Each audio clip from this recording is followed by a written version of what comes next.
Hi, my name is Melissa Gruber, and I'm the Advocacy and Communications Director for CARFAC National. This video will explain how the artist resale right works in other countries and what CARFAC is proposing for Canada. The resale right, or droit de suite, entitles visual artists to receive a percentage royalty payment every time their work is resold publicly through an auction house or commercial gallery. If the Copyright Act were amended to include the resale right, many artists would share in the ongoing profits that are made from their work. This is a royalty based entirely on commercial sales of an artist's work and will cost the government nothing. The resale right is important for several reasons. It recognizes the artist's continuing relationship with his or her work. The full value of an artwork is rarely realized on the first sale of an artwork. It is common for art to appreciate in value over time as the reputation of the artist grows. For example, Canadian artist Tony Urquhart sold this painting, The Earth Returns to Life, in 1958 for $250. It was later resold by Hefel Fine Art Auction House in 2009 for approximately $10,000. The artist received nothing from that sale. Another more dramatic example is the late Inuit artist Joe Talarunili, whose soapstone carving, The Migration, sold at auction in 2006 for $278,000. It is estimated that he would have originally sold it for between $400 and $600 in the 1970s. The Canadian art market is growing, and auction sales break new records every year. While the market grows, artists do not receive profits from those sales.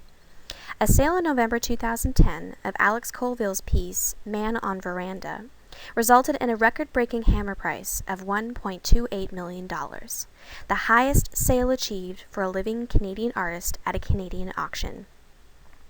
12 other personal best records were broken by artists that evening. Several artists are very popular in the resale market and may see their work sold at auction from year to year. In May 2012, 4 pieces by David Blackwood sold at Joyner Waddington's for a combined total of $74,340. This includes the painting Ephraim Kelway's Red Door, which sold for $64,900, more than double the estimated sale price. If Canada had an artist resale right of 5%, Blackwood would have received a total of $3,717 in payments between the 4 sales. Again, neither Blackwood nor Colville received compensation for those sales.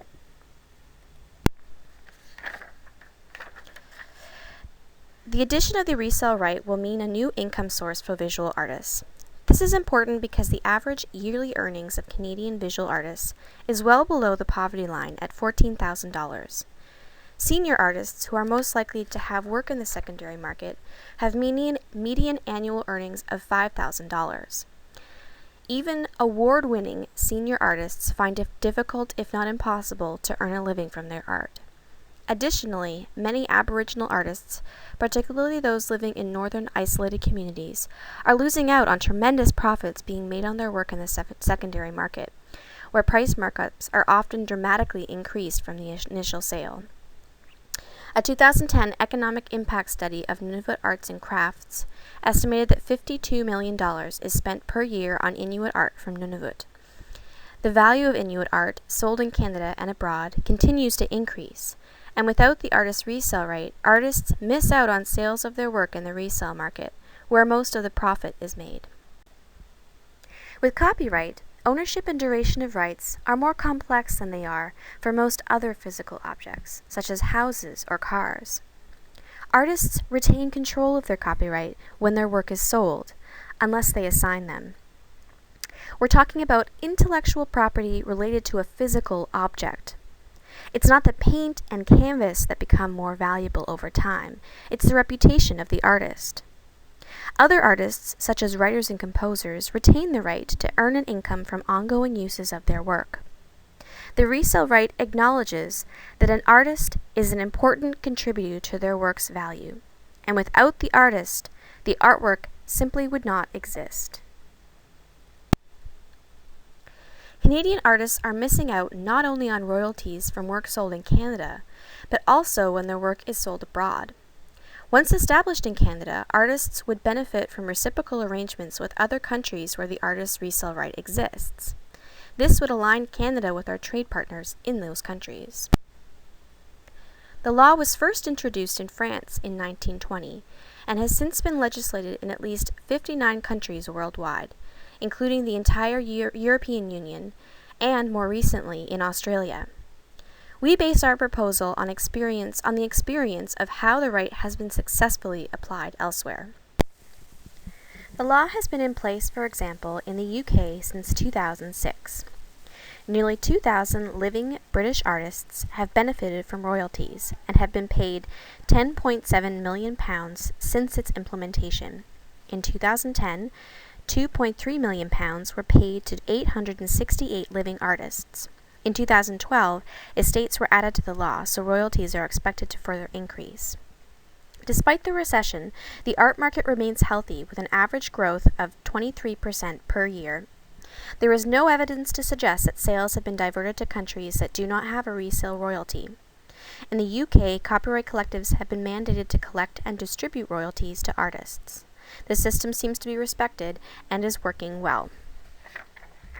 Australia has had an artist resale right since 2010, and in 2 years, more than $600,000 in royalties have been paid from more than 3,600 sales of art.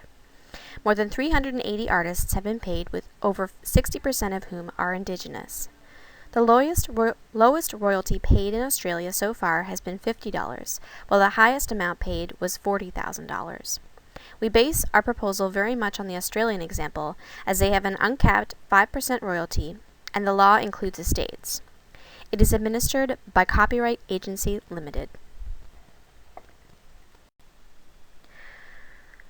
CARFAC has spent several years developing a proposal for how the artist's resale right might work in Canada, and has made recommendations to the federal government about how it would best be made into law. Here are some of the main points. We recommend that it apply to secondary sales of original artworks protected by the term of copyright. This means for the lifetime of the artist, and their estates would receive payment up to 50 years after their death. We recommend that it apply to works resold for $1,000 or more, that the rate be paid to artists is an uncapped 5% of the gross sale, and that the art market professional and seller of the artwork be jointly liable for the payment of the royalty. The ARR does not apply if the work is being sold for the first time, and it does not apply to private sales between individuals. The sale must be public. It does not apply if the work is not covered by copyright, if it is resold for less than $1,000, or if it is resold in a country that does not have the resale right. We recommend that the artist's resale right be managed by a copyright collecting society, as is done elsewhere.